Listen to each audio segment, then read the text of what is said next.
This is attorney Elizabeth Potts-Weinstein, and today we're going to talk about should you get a business address for your small business? So I'm assuming you have a business that doesn't have an office or a warehouse or some sort of in-person facility.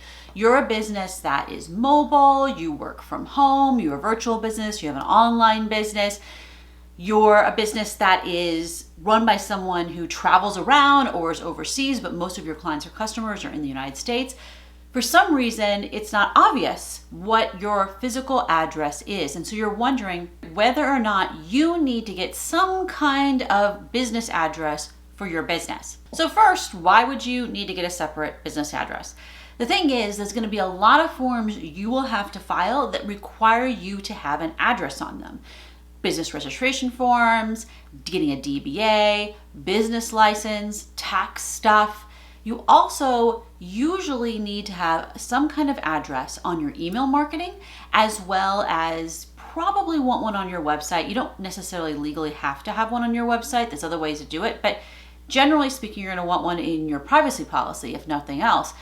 So having an address in your business is going to be something important you need to address. So what are the different options available? The different options for a business address include a PO box. In the United States, you can get a post office box. It's not that expensive, especially for one of the tiny little ones. It's a monthly fee. You can also sign up for packages for longer periods of time where you get a discount. The issue with having a PO box is that you have to go there in person to pick up the mail. And if this PO box is not convenient to you, how are you going to get that mail? You're going to have someone else get it. How's that going to work? Now, in some places, a PO box can only accept US mail. In other places, you can get a physical location address for the post office, and you can accept other packages, FedEx, UPS, but you really have to look into that for that particular location. The second option that occurs to people is a UPS store address. These are similar to having a PO box, except it's at the UPS store, which means you can get UPSs and you can get other kinds of things delivered. I've even had flowers delivered at a UPS store address because I used to have a UPS store address. They're more expensive. They cost a lot more per month. You might even have to put a key deposit. Sometimes you have to put a key deposit for PO boxes too. The issue with a UPS store address is that it costs a lot more money and you have to actually go pick the stuff up in person. So sometimes the UPS store place will tell you if you have any mail, and sometimes they will forward the mail to you like in a big package of stuff, but there's no virtual way to check that mail. The third option is to use some kind of virtual mailbox. There's a number of different companies that do this. Some of them are larger companies that have their own mailbox systems that you can use, as well as some places like Anytime Mailbox that they don't actually have the mailboxes, they're just software, and they contract with a whole bunch of little mom and pop type mailbox places. One of the great advantages of this is that they scan all your mail. So they'll scan the outside envelope, and then you can just tell them whether or not they should open it, and then they'll open it and scan the inside. Sometimes they'll even deposit checks for you, all kinds of services that you can get. They'll shred the stuff, you tell them to shred it, recycle if it's junk mail, and they can forward the mail to you wherever you are. For some of them, they forward to one address, your home address or whatever, and sometimes you can have them forward into many different places. The next solution is using a co-working space or some kind of virtual office space. This is going to cost more money, obviously, because they have more services. Sometimes they not only will accept mail on your behalf, they'll also have a phone number there, they might have a receptionist, they might have a place for you to work during the day, in a dedicated desk or office, or just a shared space to work. You may have access to a conference room, access to a printer and fax machine. Yes, sometimes you still need to fax things, even nowadays, especially for government filings. It drives me up a wall. Now, the issue is it's obviously more money, but it is definitely a physical location for your business. The last solution is to just use someone else's mailbox. So it could be a colleague, friend, family member who has a business office and they're willing to let you use that address. I would highly recommend that you have some kind of written agreement with them so you get to use that officially.